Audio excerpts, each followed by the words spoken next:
All right, here we are at another episode of Flipping Houses for Rookies. Good morning, Peter. Morning, Bill, and hello, everybody. Here we go, another exciting episode. So, today's episode title is we're on 388 is the episode number. I think I said that. And the title is The Art of Creative Real Estate Deal Structuring for Rookies. Yep. I'm on a pathway here for Peter. He told me about 3 episodes ago that he wants to do more deal structuring. So I'm going to probably go, I don't know, maybe 8 or 10, see what happens. Mhm. See if we can get the downloads up because the downloads have been down, Peter. Well, what you call them uploads then? Yeah. Change the name. Mhm. Here is today's description. If the way you think about real estate transactions isn't providing the lifestyle you want, then this podcast guarantees to change your destiny. Today, we are about to crack open the vault of creative real estate possibilities where ingenuity replaces cash and pursuit of property. This podcast is now your secret guide to creative real estate deal structuring that will help you build money now, money monthly, and money later to help architect the life you want and deserve. This single episode could very well be your passport to the hidden world where the impossible becomes your playground. If you are ready to hear today's creative real estate rules and unlock your financial freedom, then listen in now. You will soon find yourself leaping into action with this newfound knowledge for extraordinary results. Use this episode as your passport into a world most have no clue exists. Never mind the keys to the vault that will set you up for life if you do it. So listen in to this unforgettable episode right now. Ta-da! Bill, That's you're all I wrote. okay, and off we go. But Bill, your writing is getting so eloquent. I think you should work on song lyrics. No, You're thank you. you're I would spinning love to words do so that, well. but No, thank you. All right, so let's do some housekeeping. I put a link inside of the description for you that will send you to a really cool, it's a series of deal structuring strategies. I do them on a whiteboard. I did them in a meeting some time ago. If you have seen them before, don't discredit them. A number of times over materials creates certainty. So the more you watch them, the more you'll learn. So if you think you watched them just once, then you should probably watch them again. Unless, of course, you're just crushing it and doing a lot of deals and making a lot of money, then you might have understood everything and you're applying it. But most don't do that. No, there's always Also, questions. also, we record this podcast every Thursday morning, 9:30 a.m. for the most part. And when we do, we live stream it from. We go to Facebook, LinkedIn, and YouTube. So if you have questions about the podcast, you can go to any one of those platforms, type in Flipping Houses for Rookies, and wherever it allows you to type, you can type the questions. Make sure the questions pertain to the podcast. If not, then you can go to flippinghousesforrookies.com, and top right-hand side, there's a support link. You can send us a support ticket, or you can go on to WhatsApp Messenger and find Let's Talk Real Estate. We have, I don't know, 100 and something people in there, like a little mastermind group that all help one another. You can go there too. Okay, so here we go. So in the last couple of episodes, I had or have spoken about what do you do when you first get on the phone with a seller, right? So the script that we use nowadays that is I don't even know the word. It is so successful that I can't even put a word to it. It is just, it's crushing it. And we've been using it now for a couple of years. So basically, the philosophy is this: You don't really need a script if you understand what you're looking for on a call with a seller. Hmm. So I've isolated the four things that you need to make a transaction. And I've talked about this in many podcasts prior to this, but I'm just going to summarize it right now so we can get down to the nitty gritty of the deal structure because I Hmm. got some really cool deal structures to do today. They are not your normal deal structuring. These are things that you don't hear unless you're in a place like this because most people have no clue that they even exist. Now, if you've Mm. been listening to me for a while, you're going to be like, "Oh, I've heard that before," but that's because you're listening to us, or you're listening to one of my videos, or you're part of my creative REI replay software system. Then it's common knowledge there. But outside of my world, and there's others that do it. I'm not the only one that does it, but I definitely have some unique twist to it that others do not show you. Okay. Hmm. In any event, um, where was I? Oh, so the four things you need to know when you're on the phone with somebody is you need to get their price. Well, first of all, you have to ask them when you start out, is the house still for sale?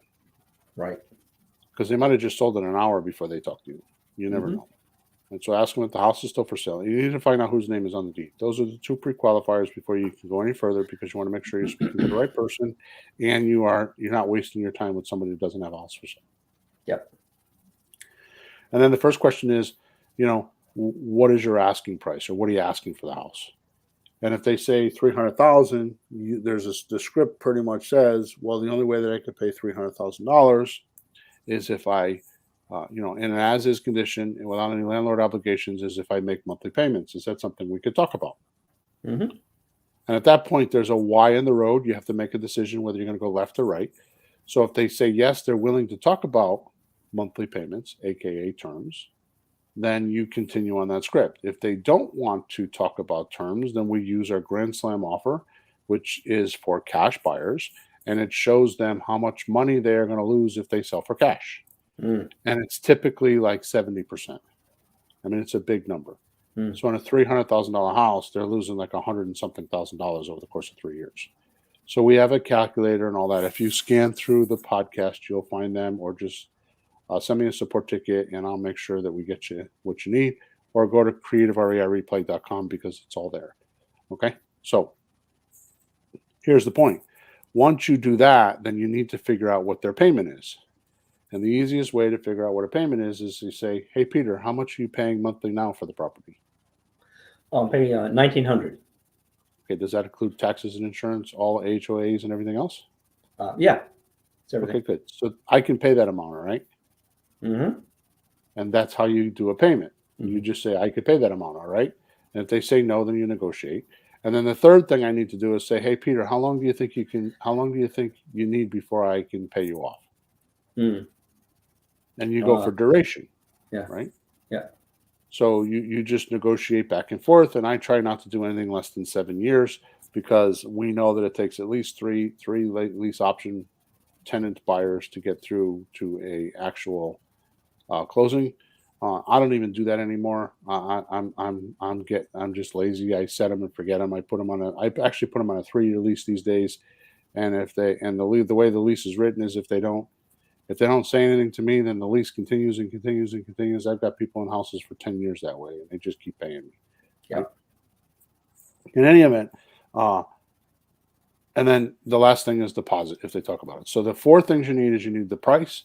You need to know what the payment is. Even if the seller's not giving you a payment and you have to go borrow private money, you still need to know what the payment is because it's part of the money now. Yeah. I'm sorry, the money monthly, Yeah. right? Yeah. So you need to know what that payment is. But in this particular case, we're going to try to get them to take the payment, right? And then Hmm. the third thing is the duration. How long do they need before they get paid off? And then the last thing is how much money do they need for down payment, if any. When they ask me how much do you pay, I say normally I don't pay anything. Yeah. Uh, my rebuttal to that is one of my profit centers or my main profit center. The only way I can make money on this deal, depending on what I'm talking about, is the amount of money I collect from my buyer, and I have to pay you. So if Hmm. I have to give you all the down payment money, then I can't do the deal because I'm not earning any money, and I don't think you want me to do this job for you without earning any money, do you? And they always Hmm. say no. Right. I always keep in mind and remind them, like, when they do the deal with us this way, you're saving them so much money of closing costs. That's more than a deposit that we're going to get. Yeah. Et So cetera, et cetera, et cetera. the way to think about way to think about closing costs is, I've just recently changed this about a month ago, is that uh, without a realtor it's 10%, with a realtor it's 15%. Right. Those are closing costs, and it doesn't change. Even if you're a super guru, you might get one deal like that, but the average is going to be 10% and 15%. It's just the way it's going to be. Yeah. Don't fight it. Just explain it to the seller, and they're not going to argue with you. Mm-hmm. I mean, I had this conversation yesterday with a seller. You know what I mean? It's like, yeah, and just to clear something up, because I get these support tickets more than I care to talk about, because it's a common question. So we say you're going to save somebody the closing costs. So what happens in 2 years from now or 3 years from now when your seller has to close with the buyer? Yeah. So there is closing costs, but it's going to be like 2 or 3%, if that, and it's usually the conveyance tax, Mm-hmm. and it's usually their legal counsel if they need one. Other than that, Mm-hmm. the buyer pays for it. So there is a small fee. Like the girl I spoke to yesterday, she asked me that question, and I'm like, well, it's going to be 2 to 3%, but it's going to be 3-4 years down the road, right? Yeah. And by then you'll have made a lot of money, so you don't care about paying that. So there is some closing costs. You're going to eliminate most of them. The biggest thing to realize with creative real estate is that you are doing all the work. You're getting paid all those fees. Sure. When the realtor does the work, they get paid their 5 or 6%. But there's the banker is going to get his money, because there's origination loan fees and closing costs for him. Mm-hmm. The insurance guy is going to get his fees, right? The title people and the closing people are going to get their fees, right? There's the The inspector, the inspector's going to get appraisal, his fees, the repairs. appraisal. Yeah, everybody's getting fees, so that's where all these numbers come from, right? So all the professionals are making the money off of their fees, because that's what you have to do. But when you do the deal, you're going to do all those things, and you get paid for them, and that's why it's a beautiful thing. Mm-hmm. Okay. All right, so we got that out of the way. So once we know price, payment, duration, and deposit, only if they talk about it, then the next thing we talk about is if we're going to do a rent to own type of a scenario, Mm-hmm. where we're going to rent from the seller, and then with an option to purchase, and we're going to sublease the property to our buyer with an option to purchase, then you never have to worry about how much the seller is paying. You don't have to worry about how much they owe. You don't have to worry about their monthly payment. You don't have to worry about any of that. Okay, so that's why the script is easy. You don't need to dig in like most people teach, like with subject to deals and owner, all that kind of stuff. You don't need to dig in. You don't need to find out how much they owe, right? Mm-hmm. So the first example I have this morning is the house is worth $200,000. Seller owes $192,000, and they're asking $200,000. Mm. Monthly payments are $1,260 a month, $1,260 a month, and they're current. The house is pretty, doesn't need any repairs, and the seller is a single empty nester, and doesn't need the house and wants to downsize, just wants to go somewhere else. Mm-hmm. Okay, so what's the first thing that we know about this deal, Peter? Now, normally, let me back up. Normally, we would want to do the loan to value ratio.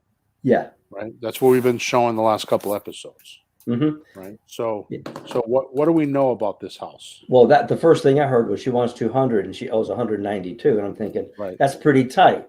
Closing costs are going to cut right into that. So that's a really small. Is that 8% or what is it? 96%. Well, yeah. So like you have 4% equity. Right. And that gets eaten up in the closing costs. So if she were to sell that house conventionally, she has to pay to sell it. She will have to come out of pocket. So there is no equity. We know that. Yep. Okay. What is the other thing that we can assume about this property? We can assume that if she's going to leave, she's going to become an accidental landlord. Well, she'd lose money to sell it, so it'd be better to hang on to it and get some money for it and sell it down the road. So what's an accidental landlord?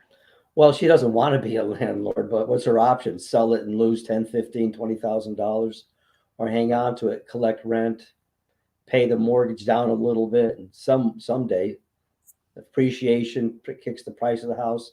Somewhere she gets where she can at least break even or make So, $2. so the definition of an accidental landlord is someone that can't sell and doesn't want the payments.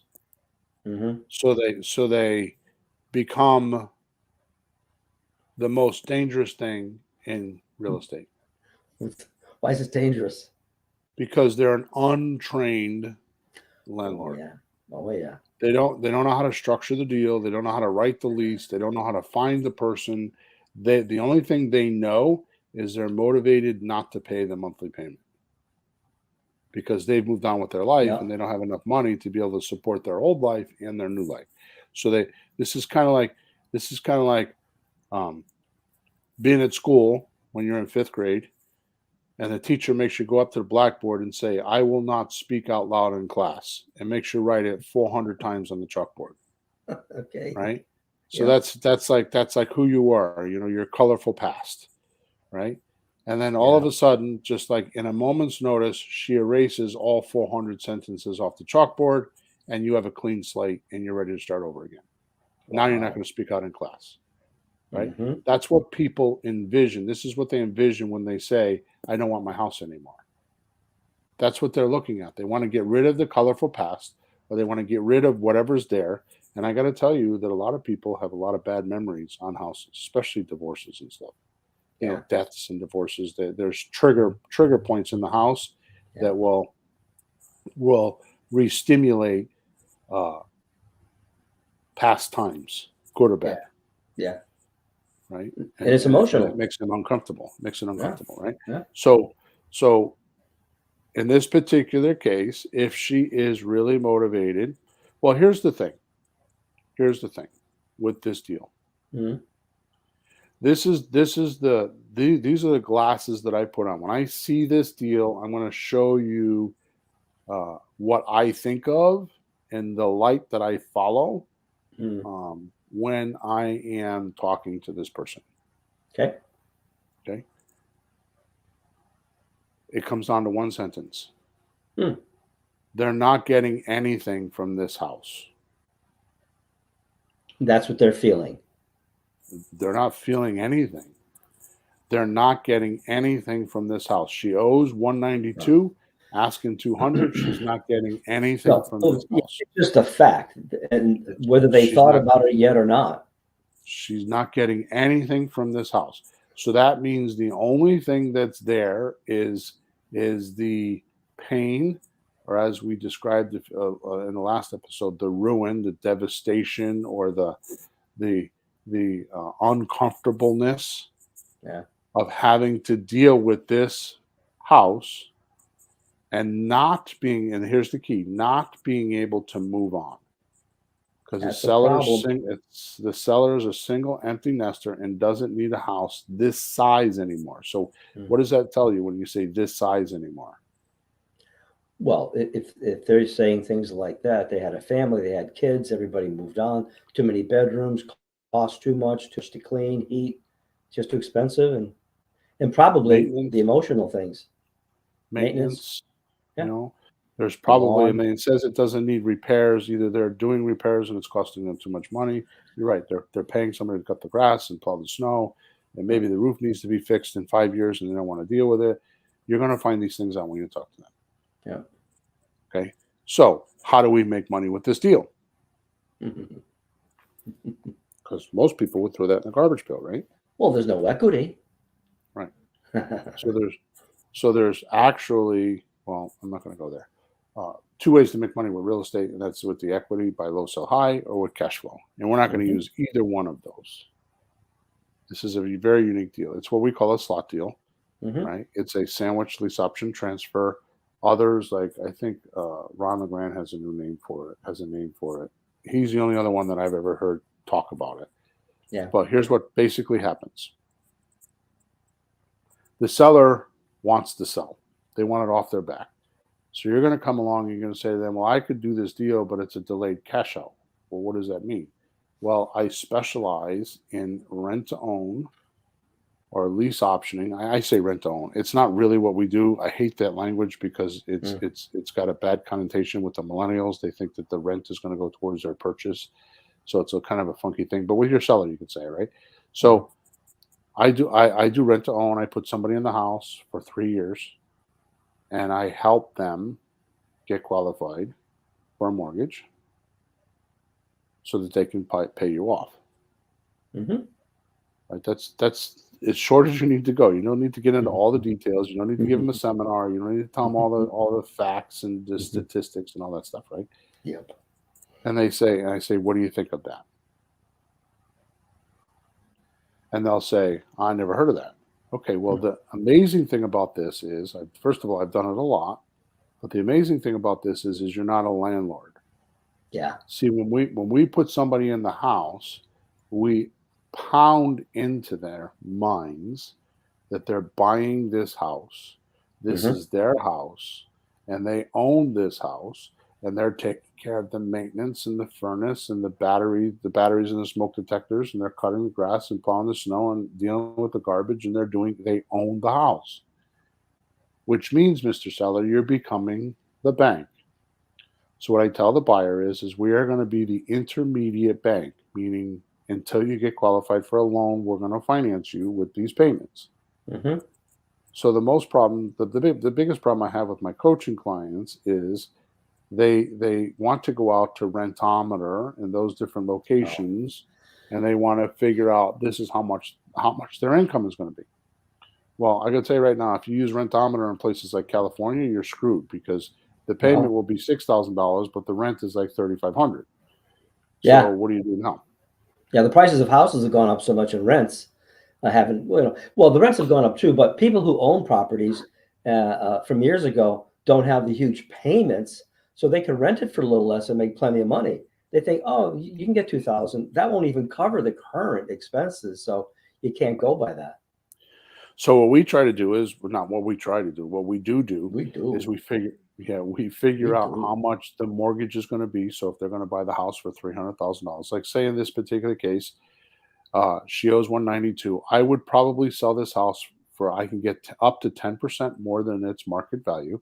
Hmm. So I'd put it on the market for 219.9, Hmm. right? So that means I have $28,000 in equity because I'm making the equity. That's right. Remember, there's two ways to make money with real estate. That's with buy equity, buy low, sell high, or cash flow. In this Hmm. particular case, I am making the equity. Interesting, but that's true.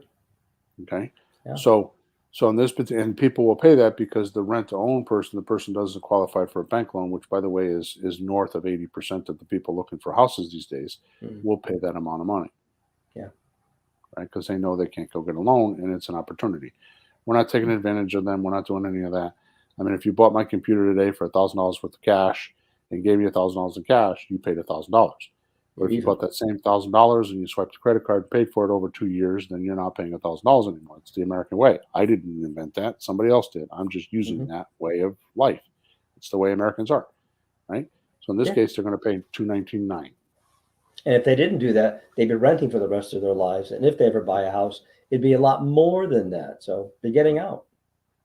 So what I do is I take that 219.9 and I put it into a simple mortgage calculator, which I just Google, simple mortgage calculator, and there's plenty of them there. Hmm. And I put it in for today's current interest, which at this podcast is 8%. Okay. So Yeah. I put in the taxes. I make sure I put in the taxes and the insurance and any other fees there are. Um, Hmm. and I get a payment. Yeah. And that's Now, what they're here's going the to thing. have to pay, right? When they cash out, they're going to have to pay that. So they might as well start paying that now, or sometimes a little more. Right. So here's the How do you thing is decide if you want to add more to it or just leave it alone? I would add a couple $100 to it. If I'm keeping the property, if I'm not keeping the property, I don't add the money. So in this particular case, I'm not going to keep the property because it's a slot deal, Yeah. right? So I would probably leave it alone. Hmm. And here's the amazing thing: is the seller is first of all going to save the 15% in and closing costs. So we'll say 200,000. Well, it's $30,000 Yeah. and closing costs, right? Mm-hmm. So they would only net 170. So the first thing that the seller's going to do is save that money. Even if it's Yep. 10%, it's $20,000. They're going to save that money. So they don't have to come out of pocket with that money. Yeah. Second of It's better all, to what make that lose some, boy. It's way better. right. Second of all, what's going to happen is now their payment is $1,260, and the new Mm-hmm. payment's probably going to be, I'm going to guess, we'll say $1,800. Yeah. I'm guessing because I didn't do the math, right? So Yeah. 1,800 minus 1,260 puts us at $16,000. Obviously, I did that wrong. The other button. The other button. What did I say the rent was? 7, 8? How much? Maybe 19, 18. One of those two. We'll do 1,800. I forgot what I said. Yeah. 1,800 minus the 1,260 puts us at $540 a month. Mm-hmm. Okay, so that means the seller right off the bat is going to make $540 a month. Now, if we go for 3 years, that means they're making $19,440 over 3 years. Yep.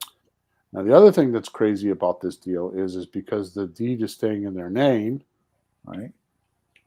Every time the buyer pays the $1,800, the seller is paying the mortgage. Mm-hmm. So that means there's principal pay down. That's right. So let's just equity in the house is building. I don't have my calculator in front of me, but that's right. So give me a conservative number on how much you think the equity would be, or the principal payment would be. Oh, the Give me a conservative number. $400. I think people live in a house an average of 3, 4, 5 years, maybe. So a few years into a mortgage, at least 300-400 is going to principal. Right. So that means that at $400 at 36 months, that's $1,440, $14,400 over the course of 3 years. Mm-hmm. So that's $35,000, right? So add it up, yep. We saved them $20,000 in close. No, that's more. So let me add this up. So we saved them $30,000 in closing costs, right? Yep. Plus $20,000 in cash flow. Now we're putting $15,000 on top of that for principal pay down. Yep. That's $65,000. Mm-hmm. Then what we get to do is we get to take depreciation because they don't live in the house. So depreciation is 27 and a half years, which means 3.64% a year. Yep. Okay. So let's just say that's another $400 a month. I'm being conservative. Mm-hmm. So it's another $15,000 that they're making. We're up to $80,000. Mm. Okay. Plus, what we're going to do is we're going to put in the contract with the buyer that after the first year, the price of the house is going to go up 0.25% per month. So they're going to buy the house for $219,900 if they get a mortgage within the first 12 months. If they don't, every month after that, it's going to go. The price of the house is going up 0.25% because the average appreciation number is 3% a year. So if you take $219,000 times 3%, that's $6,500 a year, $6,570. You're going to multiply that by 2 years because the first year they don't get it. Yeah. Right. Okay, that's $13,000. Hey, do you use the market? Well, that the 219 is the price we would get for the house because we inflated it with the seller with the buyer. Would 200,000 be a more accurate number to use because that's the market value as far as what depreciation is going to do, or is 219 more valid to use? I have no idea what you just said. I have no idea what you just said.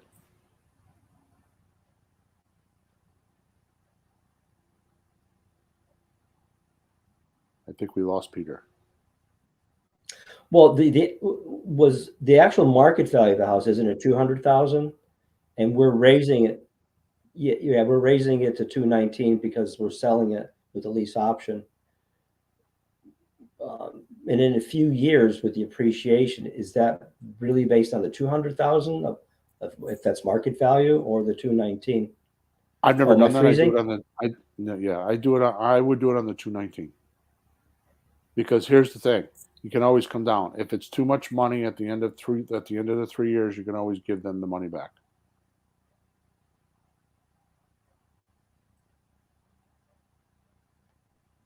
Peter's wheels are spinning. He doesn't know what to say. Oh, he must be frozen. Who's frozen? Me or you? Okay. You there? hmm All right, what did you miss? Yeah, I'm having some freezing problem. Okay, so I'm just going to keep going. So I use the 219, and like I said, if I have to, I can. If it's a I can problem, make, I can discount. what's that? Oh, here, I see you now. I have an adjustment I can make in the other room for the freezing if you want, if I can go for a minute. Yeah, go ahead. Yeah, So you keep talking. I'm gonna go fix something. So at this particular point, we have $93,000 on a $200,000 house that the seller is going to make more money, right? Because we're going to save them $30,000 in closing costs. We're going to make them $20,000 in cash flow. We're going to make them $15,000 in principal reduction of their mortgage. That means at the end of 3 years, they're going to owe $15,000 less for the mortgage, which is not going to be 192. It's going to be 192 minus 14,000 is 178. And then we're going to be able to show them how they can get a tax write-off of $15,000 a year minimum. And then we're going to be able to put appreciation on top of the property. So that's a total of $93,000. So what happens when the seller says to you that they need money to move? You would ask them, so the $10,000 you're trying to get out of the house, are you willing to blow the $93,000 to pick up the $10,000? Okay. So hopefully this made sense. Bottom line is the seller's making $93,000 for waiting 3 years to get the property sold. And that is appealing, especially when somebody says, "Oh, I want all cash." Mm. Okay. It's an amazing turnaround. Well, it reminds me when you talk about comparative sales, like comparing one thing to the other. And I'm sure, especially if it's for sale by owner, not a landlord, they never think of the other savings and profit that you get from being in real estate. So for sale by owner, it's quite a revelation when they see all the numbers like that. Exactly. So let's quickly cover, and then we're going to go on to the next deal. Let's quickly cover how do we make money. Uh-huh. So what we're going to do is we're going to pay, hopefully we're going to pay the 192. But let's just say we're going to pay her 200. I prefer we pay the 192 because she's not going to get anything anyways. So why give her $8,000? Yeah. There's no reason for that. That's just bad negotiating in my mind. Right. Yeah. So here's what happens. The seller comes in at the 219, and 5% of 219, right? So 219,000 times 5% is $10,950. So we'll say $11,000. Is this talking about deposit? That's the deposit money that the buyer is going to give you. So that's your money now. In this particular case, it is the money you're making for doing the transaction, because you're not giving the seller any deposit money, and the buyer's giving you deposit money. So technically, you're going to do an option agreement with your seller, give the seller $100, and you're going to charge the buyer $11,000. Now there's still, because 5%, 11,000 minus the 219, right? Minus 219. So there's still $7,000, right? 219 minus 11. 219 minus 11,000. That's probably my calculator. Let's just do this. We'll say 19,000. Oh, yeah, they still owe 211. Yeah, 211,000. No, 208,000. Yeah, it's $8,000. Yeah. Yeah, you're I looking don't know at why I got a mental block here. I don't know. I'm sorry about this. Well, you're trying to figure if they pay $11,000 and they still owe 208,000. Is that the point? They still owe 2.8, right?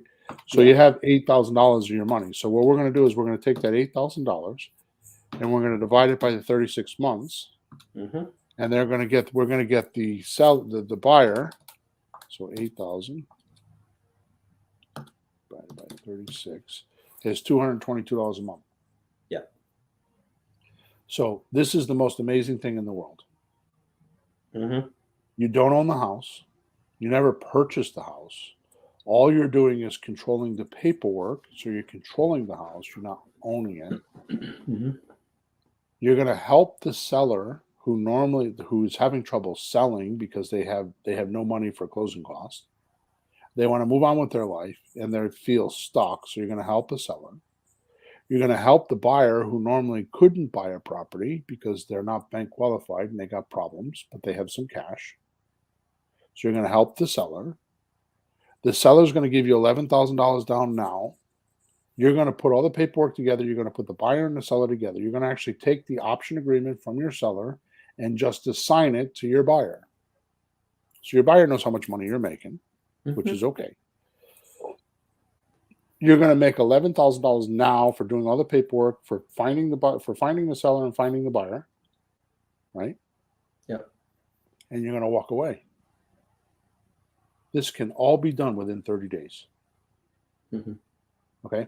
Now here's the amazing thing: they still owe you $11,000. So what you're going to do is you're going to write them a promissory note for the $11,000 and $222 a month. Yeah. It's 8,000, isn't it? That they owe. Okay, I'm not sure what I said, but okay. So they gave us 11,000. They owe us 8,000, and we're going to take the $11,000 now. They still owe us the 8,000, mm-hmm. and over the course of 36 months is $222. Now, this irritates me a little bit. So if I get a little moody here, then please excuse me. But when I'm doing this in my coaching calls or on my Creative REI Replay support call, I get, well, Bill, what happens if they don't pay you the $222 a month? What's the recourse? Here's the recourse. Count your blessings. Walk away. If you got 6 payments at $222, then you got six more $222 you didn't have before that you paid nothing to get. It's free money. No, this is a new strategy. We used to just take the 11,000 and say, "Thank you very much. Go home. I got 11. So see ya." So this is like, wait a minute. The thing is, you get checks in the mail that you have no responsibility for. You're not doing anything for it. Property, no landlord obligations, nothing. It's like being a movie star, and you got residuals coming in. You did the movie, you did the sitcom, the residuals just coming in the mail. Now, nobody's ever asked me why I thought of this. I remember when it happened, but I don't remember like what triggered it. So what happened? So my great equalizer when I'm looking at a coaching client's deal is I'm looking at what is the monthly, the money now, money monthly, money later. That's how I make sure I get all the money in the deal. And I was kind of a little bit aggravated on the point that we were only making money now. And this makes a flat deal. So it's a money now and a money monthly.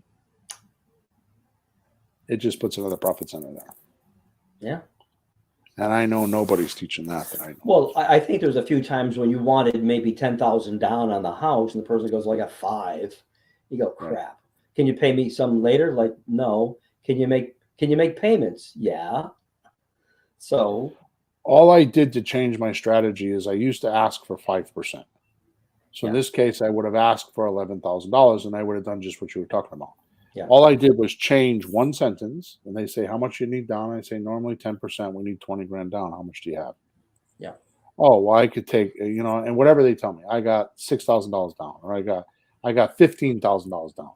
I'm like, Mhm. yeah, I was thinking that maybe if I could do it maybe for 16,000, I will always go a little bit more because they never give you the right number. They Ah, give you a lower number than what they really have, right? Anyways, enough of that deal. Let's move on to the next deal because we only have about 20 minutes left. Ready? hey, Are we good on yep, that deal? yeah, yeah. Okay. This is a little bit different. This is not really a rookie deal, but you're going to run across this, and I would like to talk about it because I would like you to understand this. Uh,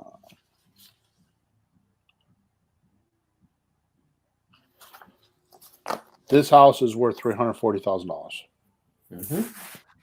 Okay, house is free and clear, but the seller is asking $390,000.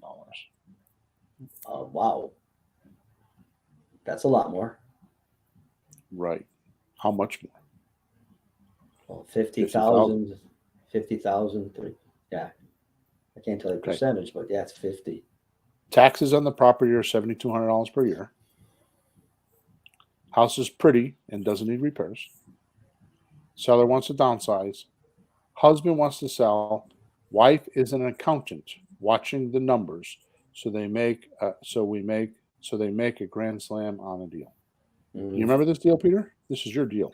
Yeah, sounds familiar. Yeah, Mhm. she was an accountant. Yeah, he was a he was a paisan Italian that his mother knew. My dad. Oh, we're in there. You know, we're all friends now. That not with an accountant wife. So the first thing I want to address is, can you pay $50,000 over market value and make money? Well, you'd have to structure it correctly, have enough time. You'd have to do something clever. Okay. You couldn't Two buy ways it for to make three. money. Yeah, Two ways to make money with real estate is buy low, sell high, which is the yeah, equity, or cash flow. yeah. So is there equity here? Not at those numbers. So what are we going to look at? Cash flow. Okay, good. So if you were to buy a house, we'll say for $200,000 today, Hmm. close on it today, right? January 4th, you close on it today. Yeah. How much are you paying for that house? It's a trick question. It's a trick. Well, you think you're paying 200, but if you got a 30-year mortgage, when you're all done, calculators will show you at the bottom of the page you paid this much, and it's Probably between 350 and 400,000. yep, Because by the time you get the interest in there, you're paying 2.5 times to 3 times the amount that you paid.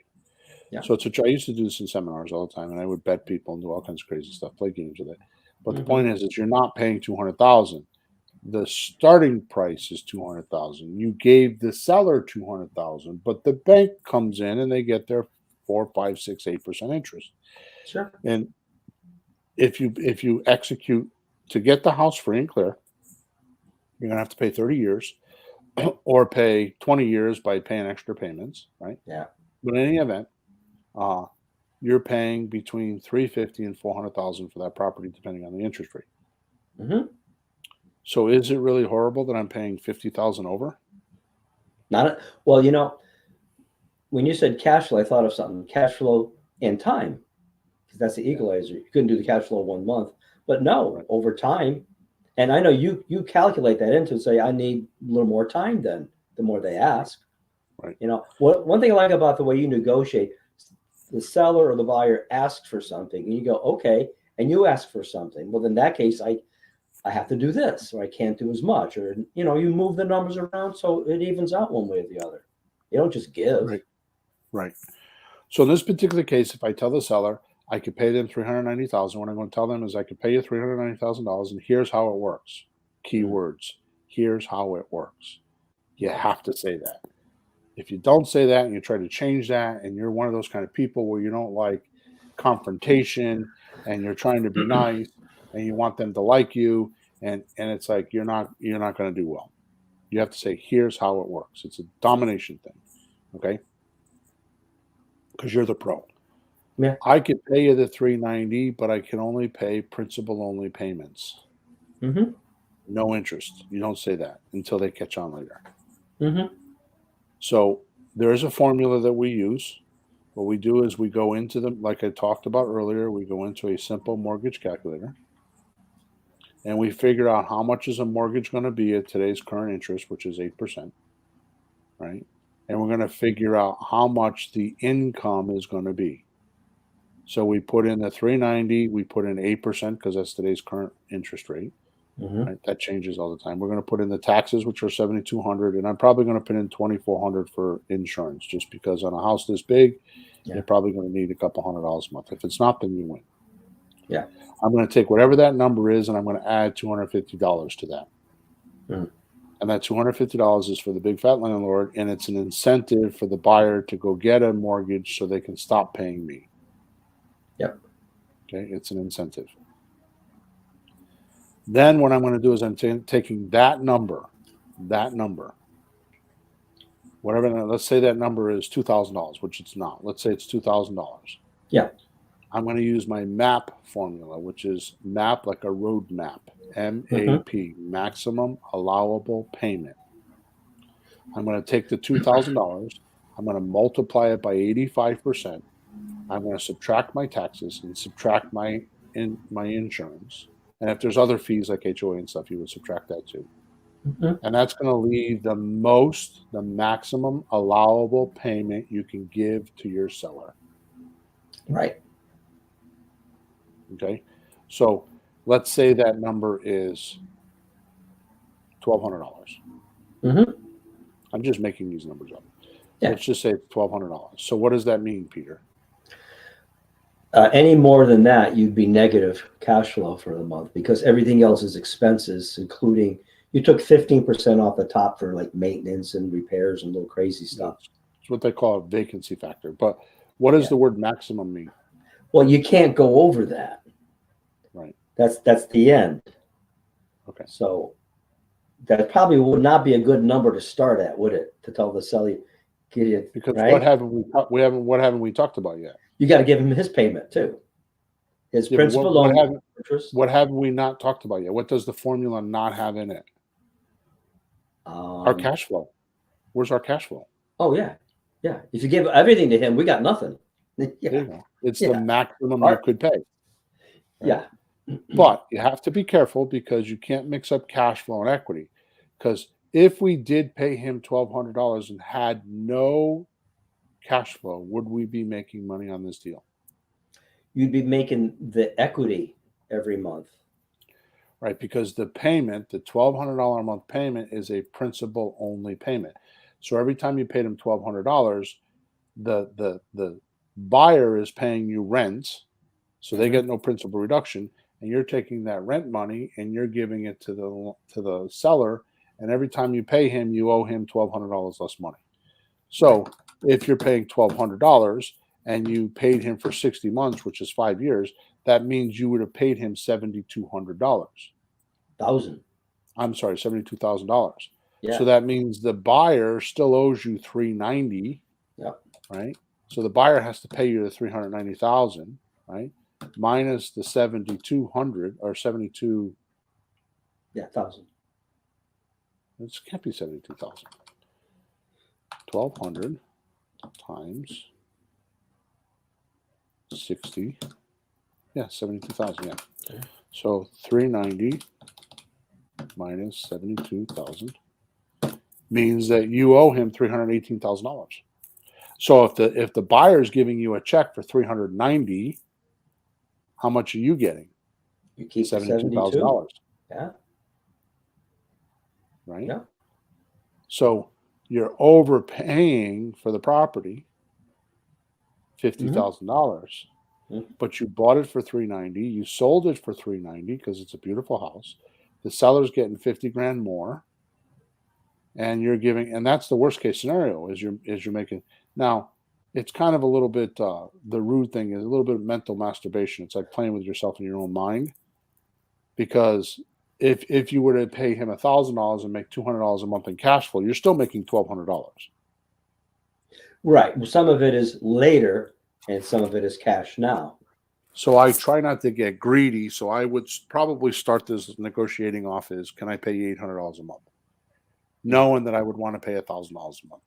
Yeah. Because this way here, if I have a couple $100 a month, it makes me feel good because I at least have some cash flow and I'm making money. Right. So now at the end of the 5 years, I'm going to have $60,000 paid down on a mortgage. Right. right? So that means I'm going to owe on the 390, I'm only going to owe 330. And I'm going to make that 60,000 when the buyer cashes me out. Hmm. But you also have that 15% you put aside for vacancy or whatever, and that accrues pretty well. And some of that's very likely to be available too, if you don't have to Right. spend it. Right. If nothing breaks, nothing blows up, and people don't leave. It's a good point because that's $300 a month Hmm. times the 60 months. That's $18,000. Yeah. So, I mean, you might have to use half of it, or quarter of it, none of it, all of it, but it's there. You think, what if Which I have an means emergency? You already put the money aside. If I don't get any money at all, you got that for emergency if something happens. You're not in bad shape. which means you bought a house that's worth 340,000. You paid 390,000, and you made $90,000. $1,200 a month in principal reduction in cash flow, plus the 15%, which is what was it, $400 or $300 a month, 300 which a is month, yeah. another, yeah, Yeah. that's $90,000 in 5 years. Hmm. By five, that's $18,000 a year. Yeah. So, my question to the people that are listening is: I just showed you two really cool deal structures. Do you Hmm. agree? Oh, yeah, yeah. What gets in your way in Hmm. life that you can't do one of these deals a year or two of these deals a year? What is happening in your life that you can't do that? What excuses are you telling yourself? I can't find leads. I don't know how to do deal structuring. I don't know how to talk to sellers. I mean, what are you telling? And I'm going to tell you right now, those are all excuses because when I dig down into my coaching clients, and I do this probably once every 6 weeks, as I found out, we just went through. I did this with you yesterday. You didn't even know I was doing it. Hmm. At least I don't think you do. I'm like, what's going on? And it's like your environment stops you. Well, I've been doing this and I've been doing that, and the holidays were here, and I've been doing this and I've been doing that, and you don't do your real estate work, right? And I'm not picking on you because I do the same thing, but like we went into the system yesterday, Hmm. right? And we haven't done a deal in a while because Hmm. we're too busy. I'm doing my thing, you're doing your thing, and we're not paying attention. And Hmm. we pluck out of there a deal, and like I got a $440,000 house that the girl owes 345 on, and is willing to give it to us subject to a beautiful house. She spent $80,000 for closing costs. I mean, for down payment and closing when she bought it 3 or 4 years ago, and then she put a sprinkler system in. She did this, she did that, she did this.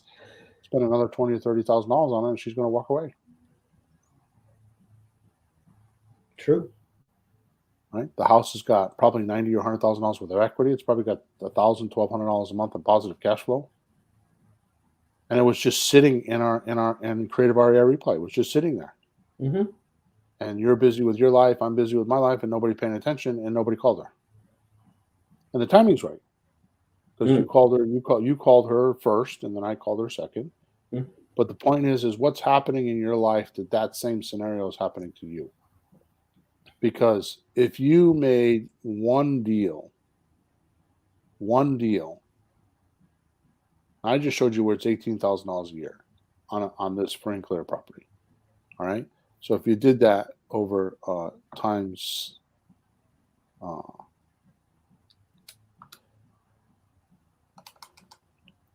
18,000 times 5, that's $90,000. Yeah. If you did $90,000 by doing one deal a year over the course of 5 years, that's a $500,000 for Hmm. literally doing 15 or 20 hours worth of work the entire year. Mm. So I know exactly what it is. I don't have words for it, but I know exactly what it is, why people don't do deals. And it's because they are not uh, aggressive with their goals. Like they when they're like going down the road and a deer jumps across the road, and they get all frantic about the deer, and next thing you know, they're off trying to get rid of the deer and trying to get the car ready in case the deer comes. They're putting a thing on the grill, and they're trying to do this and they're trying to do that, instead of just like, it was a coincidence that one deer jumped across the road, and they should just keep driving and keep going. And they get distracted because this deer jumped out in front of them in the front of the road. And they get distracted, and they start trying to figure out how deer can't jump out in front of them so they can continue on the road. Yeah. People are not tenacious enough, including myself. And so you have to ask yourself, like, what's going on in your world? Now, I can tell you that I have had this experience. I've been on this roller coaster up and down for 3 decades, because I do it all the time. It's like I pay attention to something else, and I'm not doing, oh shit, I haven't done a creative real estate deal in like 4 months or 6 months or a year. Right? I've had that happen. And then I'm like, I need to do another deal. Right? And I put my attention on it, and all of a sudden one falls on my lap. Yeah. Right? So I know this happens, which is the exact reason why Sean and I, my other partner, he's the tech guy, but it's my I'm not trying to take credit for it, but it's my ideas that kind of like make everything happen. And the thing that I was trying to do is create it. So how could we make it so each person wants to do deals every day? They feel guilty if they didn't do their deals every day.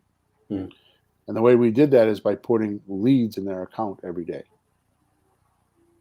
Right? So if you go into your Creative REI Replay account every single day, there are appointments. And then we got an AI, a robot, that answers the call. So now not only do we get leads, but the robot answers the text messages and actually makes you an appointment. So if you don't go in your system, you don't have an appointment. I mean, the only thing I'm not doing for you is the deal. And quite honestly, I've been trying to figure out how we could do that and just pay you a commission. Oh, really? With your leads. I don't know how to do that, but it's like. But I like how it's like, you don't get a commission; they get the commission. Well, you got to do the work. You do now. What you're saying is 1,000% true. I've been distracted with things and stuff, and some short-term things, and now I'm much freer. But yet, I woke up the day before yesterday to like phone calls coming at me. Like, I need to talk to you at 8 a.m. That's not even my schedule. Right. I need to talk to you at 8 a.m. Like, oh my God. And like the phone, I'm getting messages like, can you talk to me now? Like, oh my God. Right. Like, well, can I have breakfast? Like, honey, did you make wait a minute.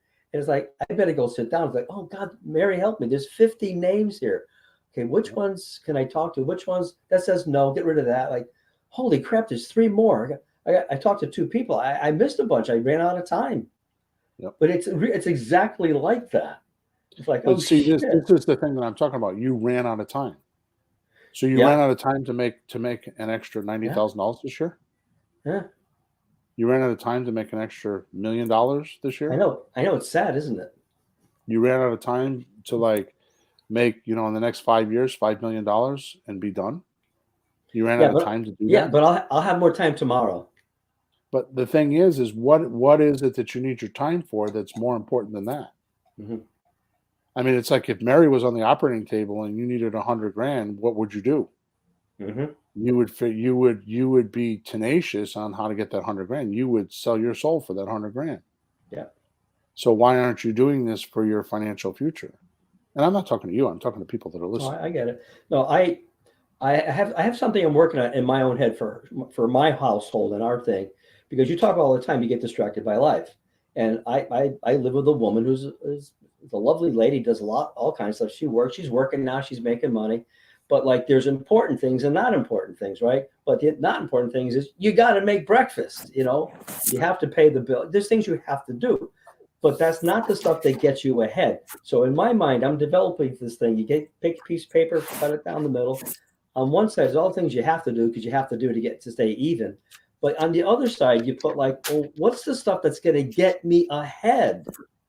Get me ahead. Because paying the bills, you got to call the phone company and say, what'd you do with my bill?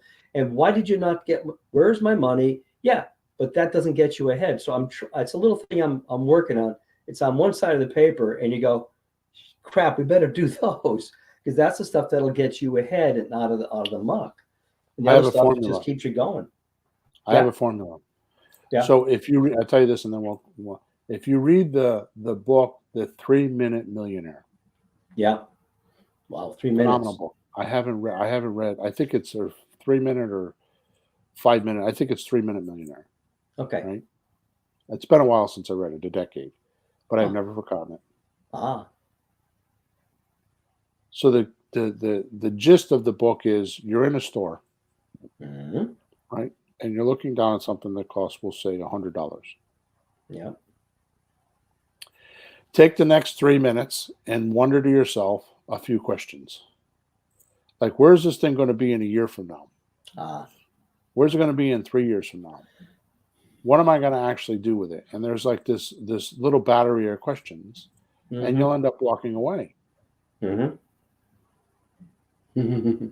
right? Yeah. So my little evaluation system is based on that. I've Yeah. told this to you before about evaluating other people that are in my universe or in my world. Hmm. So I look at people and I judge them by this. Are there results? Do they want results for accomplishment, or do they want results for comfort? Mm. And that's what you're saying. Because a Mm. lot of people will use their emotions and think of their results like, I got to do this because I want to rest. If Hmm. I just work 5 days this week, I could take the weekend off, Ah. Yeah. right? Yeah. If I go to the grocery store tonight, tomorrow night I can stay home and watch TV, Hmm. right? Hmm. So too many people, and I'm going to go on the limb here, and I'm going to get hammered for this, but I think that's the difference between the Republican Party and the Democratic Party back in the day. Is the Republican Party is a little bit more analytical, and I don't mean to say that blunt, but they're about results. They pay attention to the money and the deficits and all that kind of stuff, and because they're business guys, they own businesses. And the Yeah. Democratic Party is more about the emotions. How do I feel? What do I think? Hmm. And it's like it seems to me that way. I could be very wrong, and I'm not trying to pick one No, or the other. I'm just saying I that. understand. I also say, like, how can I get a loan for this? How can I get a subsidy for that? I think of it that way too. It's just, Yeah. how can Easy way out. somebody pay? Yeah, like we'll just charge. I mean, literally, like, well, we'll just borrow it. We'll just charge Yeah. it. Like, wait a minute, how can we pay for it? That's two different angles. And eventually, there's people who do that. They just keep charging, charging, charging. There's no money left in the house because they got home equity lines of credit to buy all the vacations and cars, and there's nothing left. We see that. Right. Work for So it. Dan Sullivan wrote an amazing book called oh my god, it's in my box over there. How I Think, or What Am I Thinking Right Now? Oh, yeah, remember we talked about that. What am I thinking right now? Yeah. Right. So those are the questions. So when you are making decisions and you're thinking right now, you have to say to yourself, what am I thinking right now? Well, I'm thinking that I want to, like, it's 3 o'clock and I need to do this and that and this and that. And then you're deciding what to do first. And you're thinking, what am I doing right now? And what I do is I make the decision, like, if I do those things, am I getting the results that I want? Mm-hmm.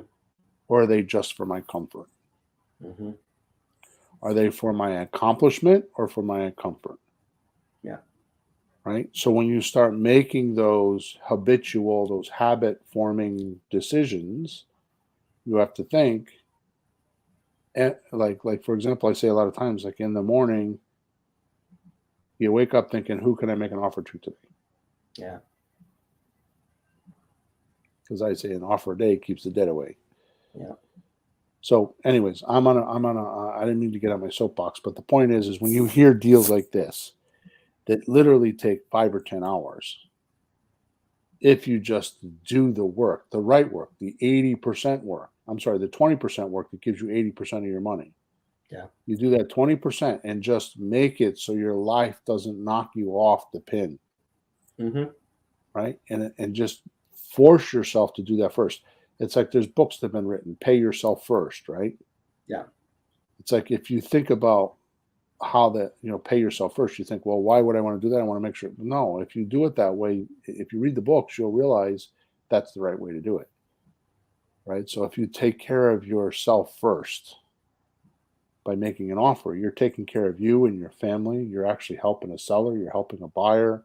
It's the greatest good for the greatest number of people that are involved. It Mm-hmm. helps everybody by Mm-hmm. you focusing on making that offer.